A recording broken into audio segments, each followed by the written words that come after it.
Assalamualaikum warahmatullahi wabarakatuh. Alhamdulillah.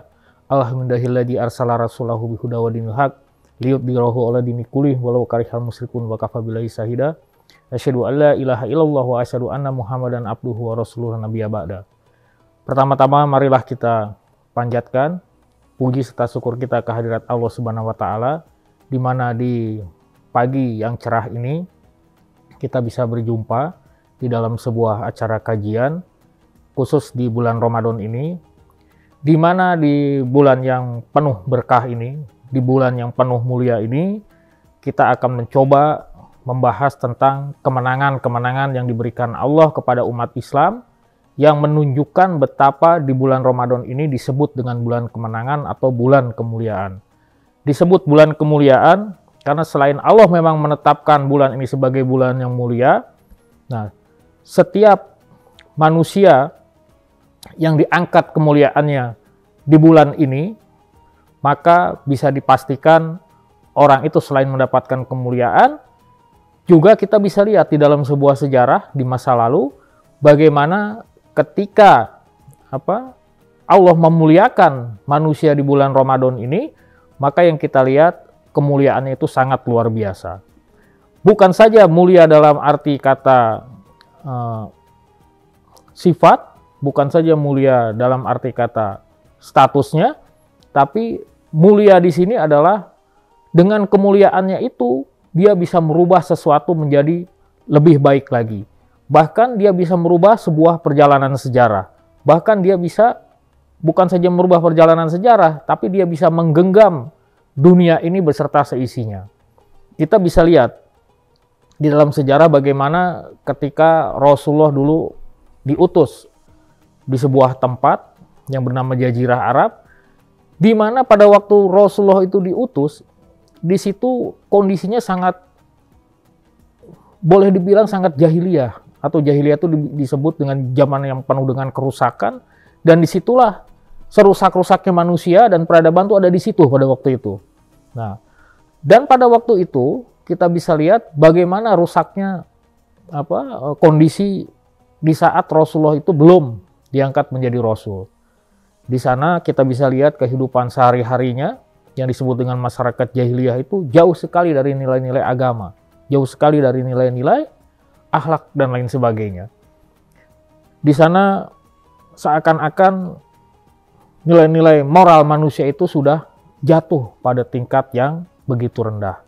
Nah, dalam kondisi seperti ini, bangsa Arab tidak saja dipandang sebagai bangsa yang rendah pada waktu itu, bahkan bangsa yang tidak diperhitungkan, tapi Allah berkehendak lain, yaitu diutuslah manusia yang mulia, yang ketika beliau belum diangkat menjadi seorang Rasul, yang memang kemuliaannya itu sudah ditentukan oleh Allah sebagai manusia yang paling mulia, dan ketika beliau diangkat menjadi Rasul di bulan yang mulia, karena bertepatan dengan turunnya Al-Quran di bulan Ramadan, maka pada saat itulah kita bisa lihat betapa kemuliaan Rasulullah itu betul-betul terlihat sedemikian hebatnya, bahkan kemuliaan itu sampai bisa mengangkat perubahan sebuah peradaban, mengangkat perubahan sebuah sejarah, dan bisa mengangkat sebuah kekuasaan yang sangat luar biasa. Dunia ada di dalam genggaman beliau. Nah, ini menunjukkan betapa manusia yang diangkat di bulan Ramadan itu, maka kemuliaannya itu akan betul-betul terangkat oleh Allah Subhanahu wa taala, dan dia di dunia ini juga akan menjadi orang yang kemuliaannya itu lebih dari sebelumnya. Nah, kalau kita lihat di dalam sejarah yang sudah disebutkan tadi, bagaimana kondisi masyarakat jahiliyah pada waktu itu, bukan saja masyarakatnya itu jauh dari sisi moral, walaupun sebenarnya jahiliyah di sini bukan berarti mereka bodoh, bukan gitu. Tapi lebih kepada mereka tidak menggunakan akal sehatnya, tapi lebih didominasi oleh nafsu nafsu syahwatnya gitu. Nah, inilah yang menjadikan pada waktu itu terjadi kehidupan yang sangat jauh sekali dari nilai-nilai kemanusiaan. Sehingga akhirnya Rasulullah diutus. Nah, dan ketika diutus itulah di usia 40 tahun, di mana Rasulullah pada waktu itu belum tahu siapa Tuhan yang harus disembah, tapi beliau sudah bertanya-tanya di dalam hatinya, mengapa orang bangsa Quraisy, orang Arab pada waktu itu yang ada di kota Mekah pada waktu itu, mengapa mereka melakukan suatu tindakan yang begitu bodoh, yaitu menyembah benda mati yang dianggap sebagai Tuhan, yaitulah berhala. Yang mana kita tahu sebelum bangsa Arab ini atau bangsa Quraisy ini menyembah berhala, sebenarnya mereka sudah mengikuti ajaran daripada Nabi Ibrahim alaihissalam melalui anaknya itu Nabi Ismail dan seluruh dari keturunan-keturunannya. Namun demikian, pada waktu itu terjadi sebuah perubahan akibat munculnya seorang tokoh Quraisy yang dianggap sebagai orang yang mengerti mengenai agama, yang disebut dengan Amr bin Luhai. Nah, orang inilah yang sebenarnya pada waktu itu mempunyai ide untuk menyembah berhala. Ya. Jadi Amr bin Luhai ini pada waktu itu berjalan ke suatu tempat, yaitu di tempat di mana tersisa reruntuhan umatnya Nabi Nuh. Nah, di sana ada sebuah berhala yang disebut dengan Hubal. Berhalanya itu terbuat dari batu berwarna merah yang tangannya buntung. Nanti tangannya itu disambung menggunakan emas oleh orang Quraisy. Nah, berhala ini dibawa ke Mekah dan ditaruh di depan Ka'bah. Nah, karena Amr bin Luhai ini adalah orang yang dipandang sebagai orang yang mengerti mengenai agama, maka dia berkata bahwa untuk lebih mendekatkan diri kepada Allah, maka digunakanlah patung itu sebagai perantara, di mana di dalam patung itu terdapat roh nenek moyang, dan roh nenek moyang inilah yang akan jadi perantara permintaan mereka, doa-doa mereka untuk disampaikan kepada Allah Subhanahu wa taala. Nah, akhirnya berhala itu pun digunakan sebagai sesembahan, sebagai perantara yang di dalamnya dikatakan ada roh nenek moyang. Karena Amr bin Luhai ini adalah orang yang dipandang sebagai tokoh yang mengerti masalah agama, maka orang-orang Quraisy pada itu menurut saja mengikutinya. Nah, dan tujuan utamanya sebenarnya adalah bukan masalah ketuhanan, tapi tujuan utamanya adalah masalah bisnis. Karena dengan adanya berhala itu, setiap orang yang datang ke kota Mekah dan akan membuat berhala untuk di rumahnya, maka tidak sah berhalanya kalau yang membuat itu bukan orang Quraisy. Itu. Maka mereka pun berbondong-bondong memesan berhala ketika mereka datang ke Mekah untuk haji pada waktu itu. Nah, maka sejak saat itulah mulai disembah berhala-berhala itu sebagai sesembahan Tuhan mereka. Nah, di saat itulah Rasulullah berpikir, alangkah bodohnya manusia ini, gitu. Kok benda mati yang tidak bisa berbuat apa-apa, bahkan menolong dirinya saja tidak bisa, disembah, dijadikan sebagai Tuhan, sebagai sesuatu yang bisa mewujudkan permintaan mereka. Nah, akhirnya Rasulullah pun mengasingkan diri ke Gua Hiro. Di usia 40 tahun itu beliau mengasingkan diri di Gua Hiro untuk bertanya-tanya siapa sebenarnya Tuhan yang harus disembah. Jadi mencari jawaban Rasulullah ini. Siapa Tuhan yang harus sesungguhnya yang harus disembah. Nah, ketika beliau mencari jawaban, maka pada saat itu, ya, bertepatan dengan tanggal 17 Ramadan, Rasulullah pun didatangi oleh malaikat Jibril. Nah, malaikat Jibril ini pun menyampaikan wahyu yang pertama, di mana dalam wahyu yang pertama ini Allah menyuruh untuk membaca, ya, Iqra, ya. Iqra bismi rabbikal ladzi khalaq, ya. Jadi disuruh membaca. Apa yang dimaksud dengan membaca di sini? Bukan membaca sebagaimana kita membaca buku, tapi Rasulullah disuruh melihat. Lihatlah bangsa Arab itu yang tidak mengenal Tuhannya. Padahal dulu mereka mengenal Tuhannya. Ya, lihatlah kebodohan bangsa Arab itu, yang mana mereka tidak lagi mengenal ilmu ketuhanan, tidak lagi mengenal ilmu ketauhidan. Oleh karena itu, Rasulullah disuruh membaca situasi itu dan diperintahkan untuk merubah itu semua. Jadi ayat ini memerintahkan Rasulullah untuk membaca situasi, membaca kondisi, membaca sejarah bagaimana bangsa Arab, dan Rasulullah diperintahkan untuk merubah. Apa yang dirubah? Mengembalikan fitrah mereka untuk mengenal Tuhannya sebagaimana dulu mereka mengenal ketauhidan, yaitu menyembah Allah yang satu, yang diwariskan oleh Nabi Ibrahim dan anak-anaknya. Nah, inilah yang diperintahkan oleh Rasulullah pada waktu itu. Maka sejak saat itu Rasulullah pun diangkat menjadi seorang Rasul Dan sekaligus di tanggal 17 Ramadan ini, di bulan Ramadan ini adalah diturunkannya Al-Quran. Maka diturunkannya Al-Quran ini adalah sebagai pertanda sebuah kemenangan buat umat Islam. Kenapa? Karena bisa kita lihat, bangsa Arab dulu sangat tidak dihargai. Sebagaimana yang sudah disebutkan tadi, mereka hanya disebut sebagai bangsa orang Baduy, bangsa nomaden yang berpindah-pindah, dan disebut dengan bangsa penggembala. Ya, jadi mereka itu nggak lebih dari bangsa penggembala unta, penggembala kambing, orang nomaden yang berpindah-pindah tempat. Itulah pandangan orang-orang di luar Arab sana. Namun demikian, dengan turunnya Al-Quran tadi, ini merubah segalanya. Maka Rasulullah diperintahkan untuk mengajarkan Al-Quran itu. Setelah membaca tadi, membaca kondisinya, membaca sejarahnya, maka kaum Quraisy pada waktu itu, bangsa Arab pada waktu itu, khususnya di kota Mekah, disuruh Rasulullah itu oleh Allah Subhanahu wa taala untuk merubah itu semua dengan mencoba memperkenalkan mereka kembali kepada jalan ketauhidannya melalui Al-Qur'an ini. Dan kita bisa lihat bagaimana ketika Al-Qur'an itu diperkenalkan kepada bangsa Quraisy pada waktu itu, dan beberapa orang akhirnya memeluk Islam, dan pada akhirnya Islam itu dipeluk oleh orang di Jazirah Arab, khususnya di kota Mekah dan lain sebagainya. Kita bisa lihat ketika itu Al-Quran mampu merubah sebuah generasi. Generasi yang tadinya tidak diperhitungkan, generasi yang tadinya direndahkan, generasi yang tadinya hanya dipandang sebagai seorang penggembala unta, penggembala domba, ya, akhirnya berubah 180 derajat menjadi bangsa atau umat yang mampu merubah perjalanan sejarah baru. Apa itu perjalanan sejarah baru? Perjalanan sejarah barunya itu adalah dirubahnya dua imperium besar yang waktu itu menjadi penguasa dunia, berubah, jatuh ke tangan umat Islam. Nah, itu terjadi karena apa? Karena umat Islam sudah menjadikan Al-Quran sebagai pegangan hidupnya, menjadi pedoman hidupnya. Sudah berubah dari orang-orang jahiliyah menjadi orang-orang yang memegang Al-Quran itu sebagai petunjuk hidupnya.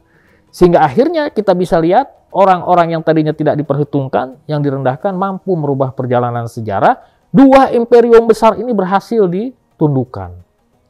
Pada waktu itu ada 3 imperium besar, ya, Yunani, Romawi, dan juga Persia. Nah, ketiga imperium ini adalah negara yang mempengaruhi kebudayaan di sekitarnya.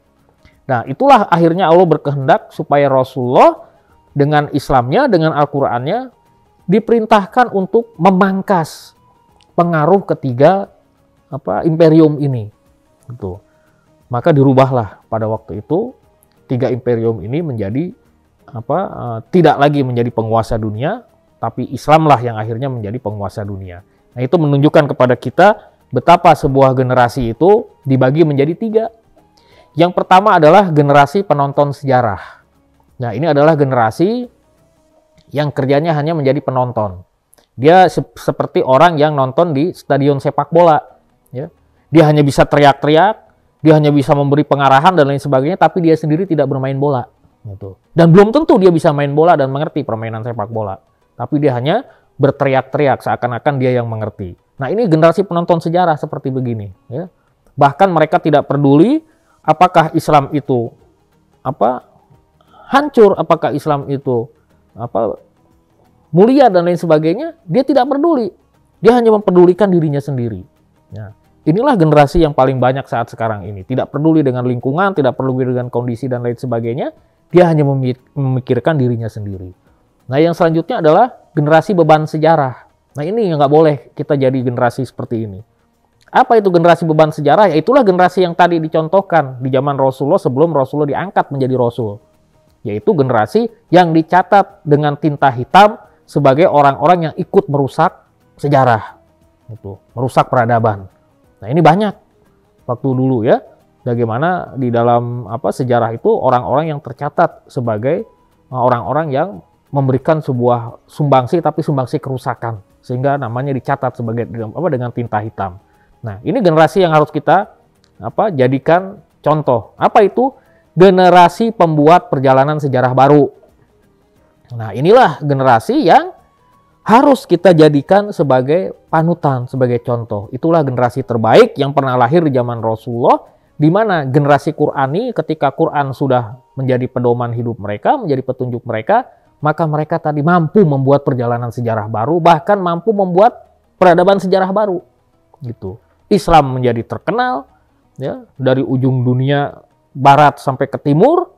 Bahkan pada waktu itu umat Islam berhasil tadi, ya, merubah dua imperium besar itu, bahkan 2/3 dunia berada di dalam genggamannya. Nah, ini menunjukkan kepada kita bagaimana generasi pembuat sejarah itu harus muncul.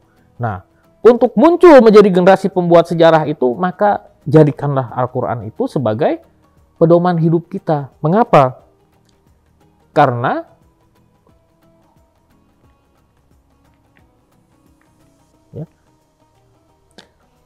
Al-Quran itu adalah untuk mengangkat harkat dan martabat manusia sampai kepada kemuliaannya. Jadi dengan Al-Quran itu dijadikan petunjuk hidup, pedoman hidup, itu sebenarnya adalah mengangkat manusia kepada derajat kemuliaannya. Jadi bukan menguasai teknologi dulu, bukan menguasai ilmu dulu, tapi bagaimana manusia itu terangkat dulu derajatnya menjadi orang yang mulia. Coba kalau kita lihat, ya, ketika Umar bin Khattab radhiyallahu an menjadi seorang khalifah, beliau saat itu menggenggam 2/3 dunia. Romawi dan Persia tunduk di masa pemerintahannya. Pertanyaannya, apakah beliau menguasai sains dan teknologi? Tidak. Beliau hanya bisa membaca dan menulis. Tapi dalam pemahaman Al-Qur'annya jangan ditanya. Gitu.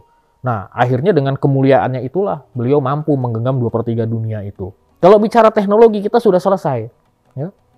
Kita sudah selesai. Teknologi itu adalah cerminan dari generasi masa lalu. Ya. Kita mau bicara teknologi apa? Kaum Ad mampu membuat tubuhnya menjadi besar, sehingga tumbuh seperti orang-orang bertumbuh besar dan kuat. Dia sudah menguasai teknologi itu. Ya.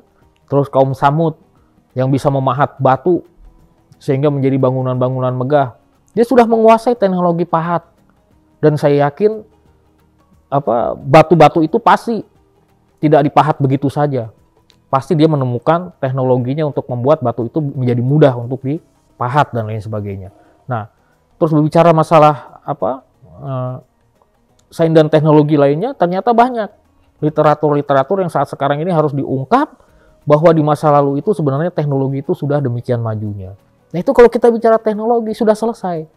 Tapi berbicara Al-Quran, kita berbicara bagaimana manusia kembali lagi untuk menjadi fitrahnya menjadi mulia setelah banyak manusia yang tersesat dan tidak lagi menjadi manusia mulia. Nah, ini yang harus kita pahami gitu, bahwa Al-Quran ini adalah simbol sebuah kemenangan yang pada waktu itu diturunkan di bulan Ramadan.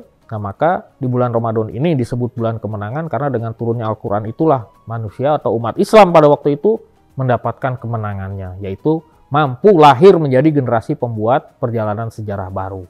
Itu karena kemuliaannya, bukan karena menguasai ilmu, teknologi, dan lain sebagainya.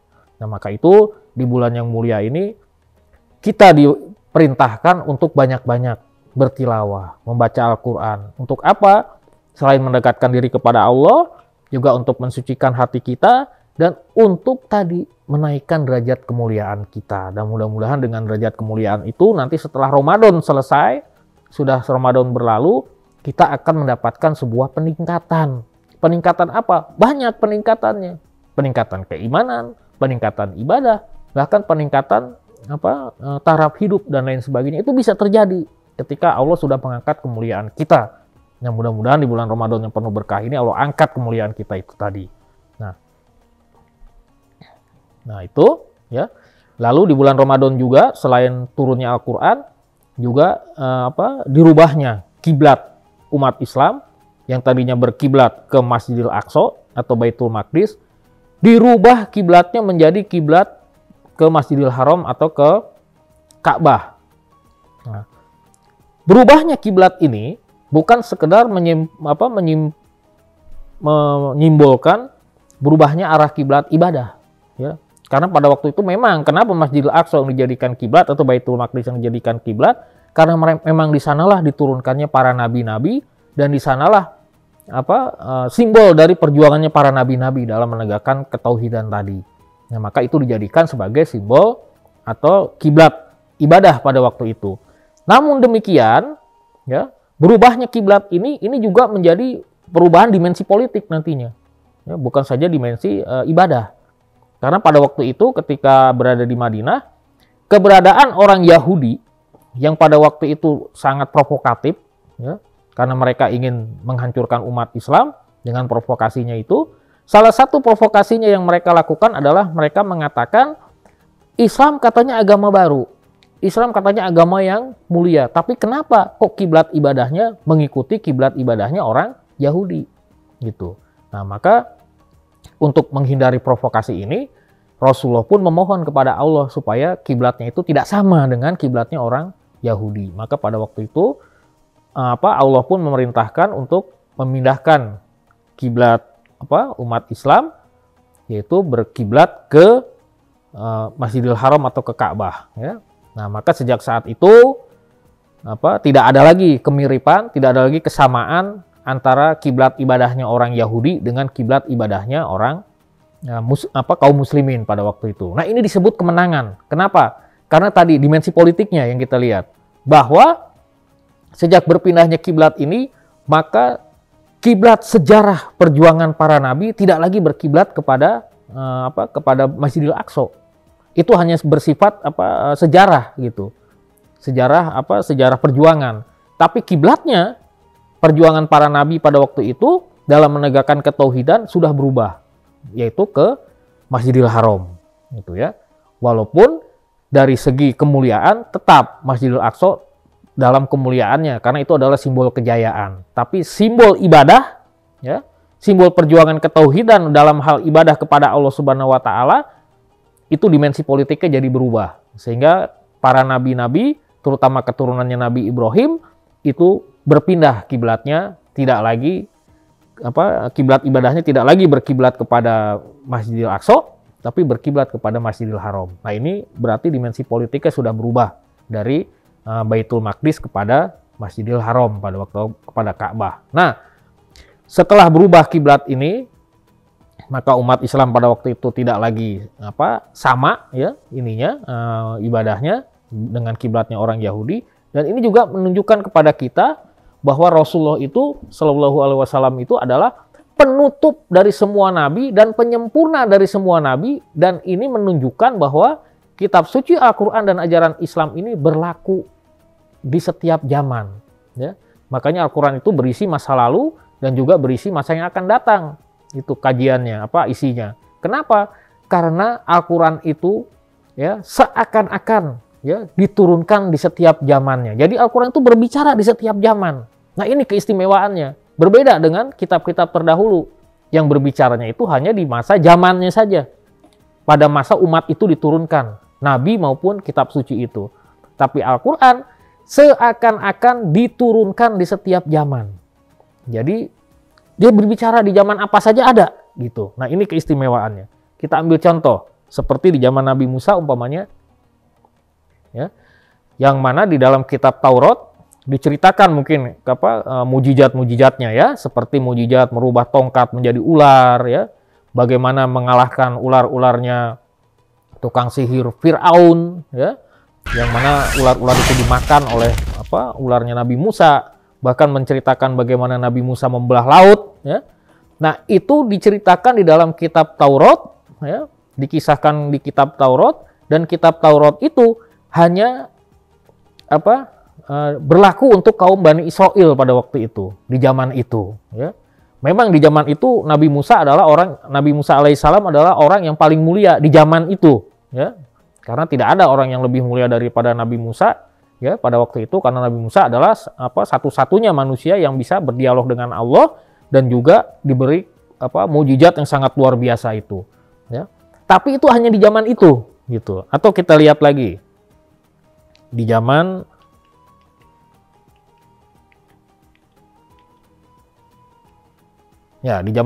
berikutnya, kitab suci Jabur yang diturunkan kepada Nabi Daud. Nah, Nabi Daud ini punya keistimewaan, dan Jabur ini termasuk mujizat yang diberikan kepada beliau. Apa itu mujizat Nabi Daud? ya. Nabi Daud itu diberi suara yang merdu. Sehingga ketika Nabi Daud itu melantunkan kitab suci Jabur, ya, gunung-gunung, burung, pohon-pohonan, bebatuan semuanya bertasbih kepada Allah Subhanahu wa taala karena mendengarkan suaranya yang begitu merdu. Begitupun Nabi Daud diberi keistimewaan bisa melunakkan besi, sehingga besi itu bisa dibentuk menjadi apa saja, ya, dibentuk menjadi senjata dan lain sebagainya. Dan Nabi Daud juga diberi kerajaan yang cukup luar biasa karena beliau sebagai seorang nabi juga sebagai seorang raja. Namun sekali lagi itu hanya terjadi di zaman itu kemuliaannya, ya. Artinya menjadi manusia mulia di zaman itu dengan segala kelebihannya itu. Nah, begitupun kita bisa lihat di zaman yang berikutnya, yaitu di zaman Nabi Isa alaihissalam. Nabi Isa juga diberi banyak kelebihan, ya, dengan kitab Injilnya itu mujizatnya. Dan selain itu Nabi Isa juga bisa menghidupkan burung yang dibuat dari tanah liat, ya. Bahkan yang sangat luar biasa, beliau bisa menghidupkan orang yang sudah mati, ya. Dan orang yang sudah mati ini adalah orang yang sudah terkubur 400 tahun, ya. Itu dibangkitkan. Tapi sekali lagi itu terjadi hanya untuk kaumnya dan terjadi di zaman itu.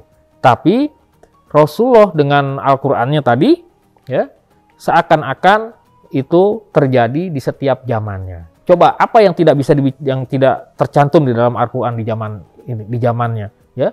Zaman dari mulai Nabi Adam sampai zaman yang akan datang juga tercantum di dalam Al-Qur'an. Ini menunjukkan kemenangan, ya, bagi umat Islam selain Al-Qur'an tadi. Yang kedua juga tadi berubah kiblat itu yang menunjukkan bahwa nabi akhir zaman itu sudah ditentukan, yaitu ditutup di zaman Nabi kita, Nabi Muhammad SAW. Sehingga dengan demikian kita sebagai umat Islam menjadi umat yang begitu mulia, ya. Selain diberikan kitab suci yang berlaku di setiap zaman dan nabi yang juga demikian mulianya sebagai penutup dan penyempurna ajaran para nabi-nabi terdahulu. Dan tadi, ya, Allah menurunkan tadi bulan yang mulia itu. Nah, di bulan Ramadan inilah kesempatan kita, ya, untuk memuliakannya dengan cara apa? Yang pertama, banyak bertobat supaya dosa-dosa kita diampuni, karena di bulan Ramadan inilah Allah membuka, ya, pengampunan dosa seluas-luasnya karena keistimewaannya tadi. Nah, dosa-dosa itulah yang harus kita kurangi, bahkan kita harus hilangkan dengan kita memohon ampun kepada Allah, karena banyaknya dosa itu yang akan mengundang bencana, baik bencana di negeri ini berupa bencana alam atau bencana buat diri kita sendiri, gitu. Kegagalan hidup kita mungkin disebabkan karena dosa-dosa kita. Nah, mulai di bulan Ramadan ini mudah-mudahan dengan kita banyak bertobat, Allah angkat dosa-dosa kita dan kita tadi diangkat derajat kemuliaan kita dan dirubah semua kesulitan-kesulitan kita, ya. Yang kedua, di bulan Ramadan ini adalah bulan yang penuh dengan keberkahan. Maka jadikanlah bulan ini untuk meraih keberkahan seluas-luasnya.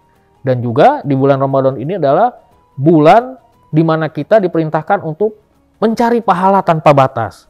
Karena dengan pahala yang tanpa batas itu, dengan sebanyak-banyaknya kita berusaha, maka untuk mendapatkan pahala, ya, berusaha untuk mendapatkan pahala, maka tadi, ya, keberkahan itu akan menjadi orbit. Kita berada di orbit keberkahan itu. Nah, dengan kita berada di orbit keberkahan itu, maka ini akan mengantarkan kita menjadi orang-orang yang sukses di masa yang akan datang. Nah, yang selanjutnya, di bulan Ramadan ini juga bukan bulan bermalas-malasan. Tapi ini adalah bulan penuh perjuangan. Kita bisa lihat tadi dalam kisah itu, bagaimana Rasulullah di bulan Ramadan itu ya berjuang. Berjuang mencari Tuhannya, yaitu mencari Allah Subhanahu wa Ta'ala. Berjuang menyebarkan agama Islam. Sampai akhirnya nanti diberi kemenangan dan lain sebagainya. Itu menunjukkan bahwa di bulan Ramadan ini bukan bulan bermalas-malasan, bukan bulan untuk berleha-leha, tapi justru bulan di mana kita harus meningkatkan kualitas dan kuantitas perjuangan kita. Jadi maksimalkan perjuangan kita dengan cara apapun, ya. Yang bekerja, sungguh-sungguh bekerja untuk kebaikan dirinya dan kebaikan orang banyak, ya.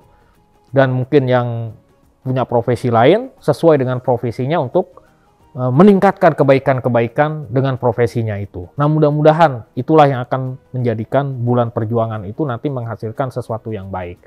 Nah, ini mungkin ya pertemuan kita di pagi hari ini ya dalam sesi yang pertama ya, karena ini ada 5 sesi seri itu ya. Yang pertama tadi ya dimenangkannya Al-Qur'an, turunkannya Al-Qur'an sebagai bulan kemenangan, berubah kiblat tadi ya, di situ juga menunjukkan bagaimana Rasulullah itu diangkat menjadi penutup para nabi dan penyempurna nabi-nabi terdahulu, dan berarti ini adalah kemuliaan buat umat Islam.